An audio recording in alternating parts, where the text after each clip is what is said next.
IPL 2024లో CSK team ఒక do or die మ్యాచ్కి సిద్ధమైంది.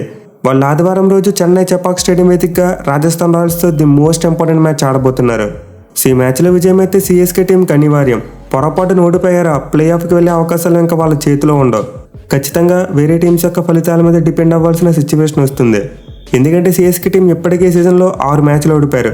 దీంతో వాళ్ళు ఇంకో మ్యాచ్ ఓడిపోతే 16 పాయింట్లకు వెళ్ళే అర్హత ఉండదు. 14 పాయింట్స్ వరకు మాత్రమే సాధించగలరు. బట్ 14 పాయింట్స్తో ప్లే ఆఫ్స్కు క్వాలిఫై అవ్వడం చాలా కష్టమైన పని. ఎస్పెషల్లీ వాళ్ళ కింద ఉన్న డీసీ మరియు లక్నో లాంటి టీమ్స్కు 16 పాయింట్లు సాధించగలిగే సత్తా ఉంది.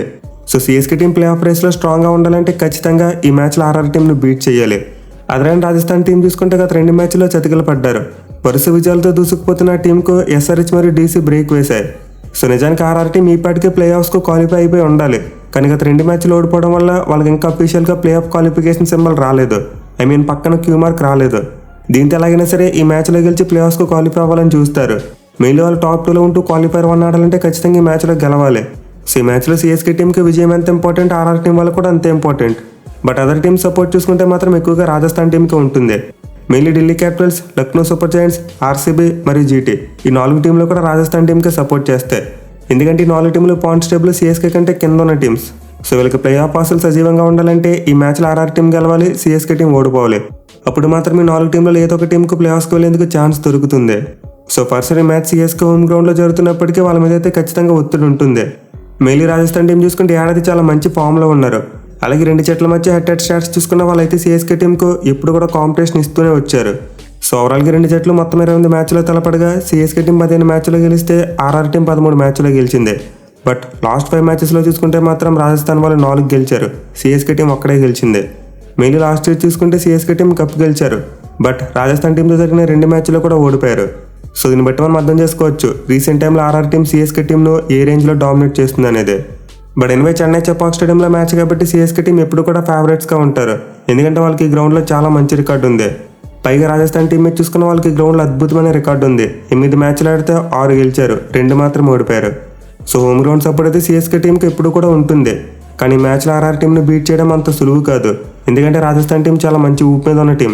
ఇన్ఫాక్ట్ సిఎస్కేతో కంపేర్ చేసుకుంటే వాళ్ళ దగ్గర చాలా స్ట్రాంగ్ టీం ఉంది. Both batting and bowling well బ్యాలెన్స్డ్గా కనిపిస్తున్నాయి. సో ఫస్ట్ షూర్ మనమైతే 2 జట్ల మధ్య ఒక నెక్ టు నెక్ ఫైట్ చూడొచ్చు. ఇక ఈ మ్యాచ్ జరగబోయే చెన్నై చెపాక్ స్టేడియం యొక్క పిచ్ రిపోర్ట్ చూసుకుంటే ఈ ఏడాది చాలా మ్యాచ్లో బ్యాటింగ్ అనుకూలించింది.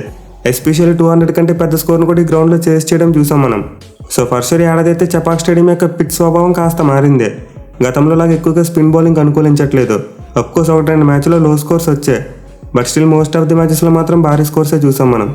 బట్ ఎనిమిది ఏడాది గ్రౌండ్లో ఆల్రెడీ 6 మ్యాచెస్ ఆడేశారు కాబట్టి పిచ్చెస్ కాస్త స్లోగా మారచ్చు. ఇన్ఫాక్ట్ చివరిగా చెన్నై మరియు పంజాబ్ జట్ల మధ్య మ్యాచ్ జరిగినప్పుడు అంత భారీ స్కోర్లు రాలేదు. సో మేబీ మ్యాచ్ కోసం ఆడబోయే పిచ్ కాస్త బౌలింగ్ ఫ్రెండ్లీగా ఉండొచ్చు, లేదంటే 2 పేస్డ్గా ఉండే అవకాశాలు కూడా ఉంటాయి.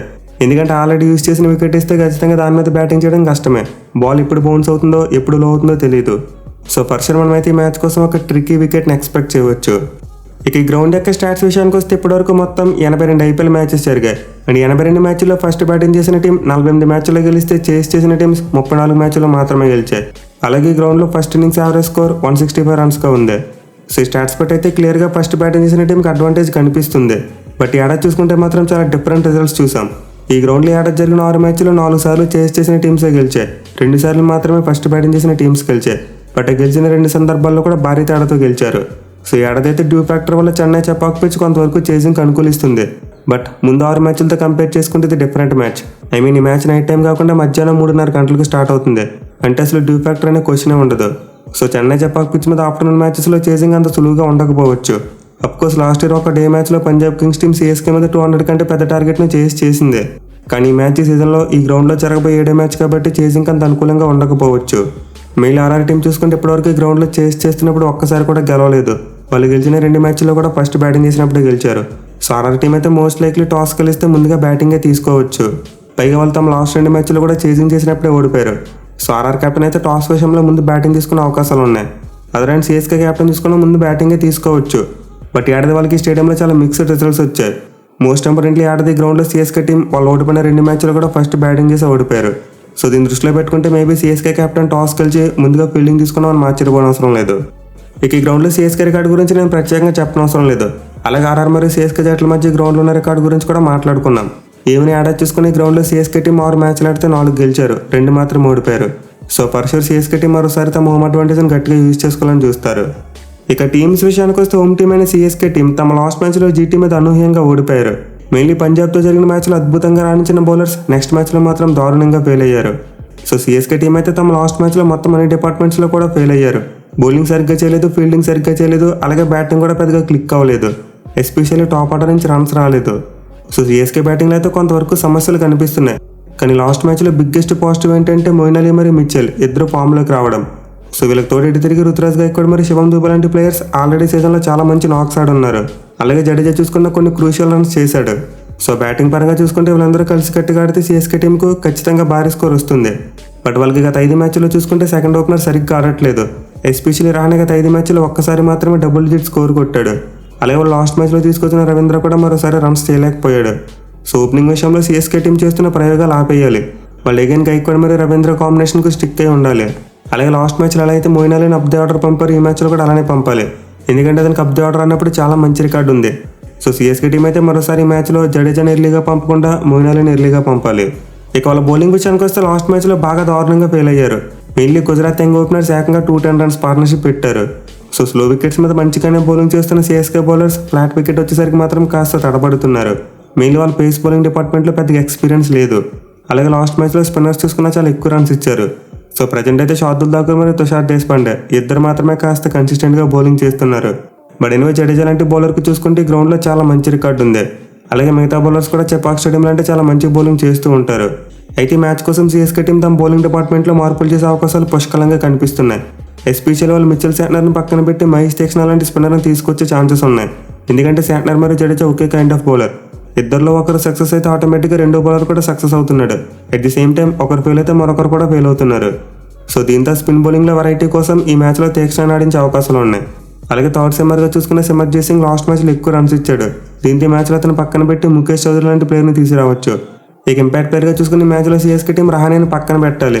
అతని ప్లేస్లో సమీర్ రిజ్వీనో లేకపోతే షేక్ రషీద్ లాంటి యంగ్స్టర్నో తీసుకురావాలి. మెయిన్లీ రహానేని ఆడిస్తే వాళ్ళ ఓపెనింగ్ కాంబినేషన్ డిస్టర్బ్ అయిపోతుంది. సరే తిరిగి రహానే మంచి ఫామ్లో లేడు కాబట్టి అతను పక్కన పెట్టి మిడిల్ ఆర్డర్ బ్యాట్స్మెన్ రిజ్వీన్ తీసుకొస్తే బెటర్. ఇక రాజస్థాన్ టీం విషయానికి వస్తే వాళ్ళు కూడా గత 2 మ్యాచ్ల్లో కాస్త తడబడ్డారు. ఎస్పెషల్లీ డీసీతో జరిగిన మ్యాచ్లో వాళ్ళ బ్యాటింగ్ మరియు బౌలింగ్ రెండు కూడా పెద్దగా క్లిక్ కాలేదు. సో ఆబ్వియస్లీ రాజస్థాన్ టీం అయితే గత మ్యాచ్లో బ్యాటింగ్ విషయంలో కాస్త కాంప్రమైజ్ అవ్వాల్సి వచ్చింది. ఎందుకంటే వాళ్ళకి గత మ్యాచ్లో హెట్మేర్ మరియు ధ్రువ్ జురెల్ ఇద్దరు కూడా అందుబాటులో లేరు. దీనివల్ల వాళ్ళు కొత్త ప్లేయర్స్ని తీసుకోవాల్సి వచ్చింది. బట్ ఈ మ్యాచ్ కోసం చూసుకుంటే మాత్రం జురెల్ మరియు హెట్మేర్ ఇద్దరు కూడా ప్లేయింగ్ లెవెల్లోకి వచ్చే అవకాశాలు కనిపిస్తున్నాయి. అండ్ వాళ్ళిద్దరు కనుక తిరిగి టీంలోకి వస్తే డెఫినెట్లీ ఆర్ఆర్ బ్యాటింగ్ చాలా బలపడుతుంది.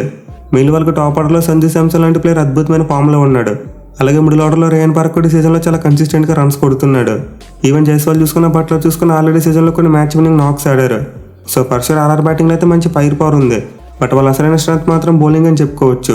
ఎందుకంటే ఆర్ఆర్ టీం దగ్గర చాలా స్ట్రాంగ్ బౌలింగ్ యూనిట్ ఉంది. మెయిల్ అశ్విన్ లాంటి ప్లేయర్ ఈ మ్యాచ్లో చాలా కీ రోల్ ప్లే చేయవచ్చు. ఎందుకంటే అతనికి చపాకులు అన్ని మూలల్లో కూడా బాగా తెలుసు. అలాగే సిఎస్కే టీంలో చూసుకున్న రచన్ రవీంద్ర, శివం దూబే, మొయిన్ అలీ మరియు జడేజా 4 లెఫ్ట్ హ్యాండ్ బ్యాట్స్మెన్ ఉండే అవకాశాలు ఉన్నాయి. సో ఎంతమంది లెఫ్ట్ హ్యాండ్ బ్యాట్స్మెన్ ఉంటే ఖచ్చితంగా ఆఫ్ స్పిన్నర్ అయిన అశ్విన్ ప్లేలోకి వస్తాడు. అండ్ అతను కనుక ఒక 2-3 వికెట్లు తీస్తే అది ఆర్ఆర్ టీంకి చాలా కలిసి వస్తుంది. ఈవెన్ చాలుకు చూసుకుని గ్రౌండ్లో చాలా మంచి రికార్డు ఉంది. 11 మ్యాచ్లో 14 వికెట్లు తీశాడు. ఇక బౌల్ చూసుకున్న సందీప్ శర్మ చూసుకునే సీజన్లో చాలా మంచి ఫామ్లో ఉన్నారు. ఎస్పెషల్లీ పవర్ ప్లేలో చాలా డెడ్లీ బౌలింగ్ చేస్తున్నారు. బోల్ట్ అయితే ఆల్మోస్ట్ ప్రతి మ్యాచ్లో కూడా ఫస్ట్ ఓవర్లో వికెట్ తీస్తున్నాడు. సో ఢిల్లీతో జరిగిన మ్యాచ్లో మాత్రమే పవర్ ప్లేలో ఆర్ఆర్ బౌలర్స్ ఫెయిల్ అయ్యారు. బట్ అంతకుముందు ప్రీవియస్గా చూసుకుంటే మాత్రం చాలా మంచి బౌలింగ్ చేశారు. అలాగే డెత్ ఓవర్స్లో కొంచెం మోటివేట్ అవుతున్నప్పటికీ ఆవేష్ ఖాన్ వికెట్స్ తీయగలుగుతున్నాడు. సో పర్సర్ సిఎస్కే బౌలింగ్తో కంపేర్ చేసుకుంటే ఆర్ఆర్ బౌలింగ్ చాలా స్ట్రాంగ్గా ఉంది. మెయిన్ అశ్విన్ మరియు బోల్ట్ లాంటి ఎక్స్పీరియన్స్ ఉన్న బౌలర్స్ ఈ మ్యాచ్లో సిఎస్కే టీంకి ఒక బిగ్ డేంజర్ కాగలరు. ఇక టీంలో చేంజెస్ చూసుకుంటే ముందు చెప్పుకున్నట్టు 2 మార్పులు జరిగే ఛాన్స్ ఉంది. అదేంటంటే హెట్మేర్ మరియు జూరెల్ అందుబాటులోకి వస్తే వాళ్ళు ఖచ్చితంగా ప్లేయింగ్ లెవెల్లోకి వస్తారు. లేకుంటే ఆర్ఆర్ టీం తమ ప్లేయింగ్ లెవెల్లో పెద్దగా మార్పులు చేసే అవకాశం ఉండదు. ఎనిమిది మ్యాచ్లు అయితే మరోసారి రిజల్ట్లకు పవర్ ప్లే చాలా కీలకం కాబోతుంది. మెయిన్లీ సిఎస్కే టీం పవర్ ప్లేలో ఎక్కువ వికెట్లు కోల్పోయినప్పుడు కోలుకోలేకపోతున్నారు. అలాగే రాజస్థాన్ బౌలర్స్ పవర్ ప్లేలో వికెట్లు తీయలేకపోతే తర్వాత బ్యాట్స్మెన్ కంటైన్ చేయలేకపోతున్నారు. సో ఈ మ్యాచ్లో 2 జట్లలో ఏ టీం అయితే పవర్ ప్లేని బాగా డామినేట్ చేస్తారో వాళ్ళే మ్యాచ్ గెలిచే అవకాశాలు ఉంటాయి. మరి మీరు ఎవరు గెలుస్తారనుకుంటున్నారో కింద కామెంట్ చేయండి. Thank you for watching. Have a nice day.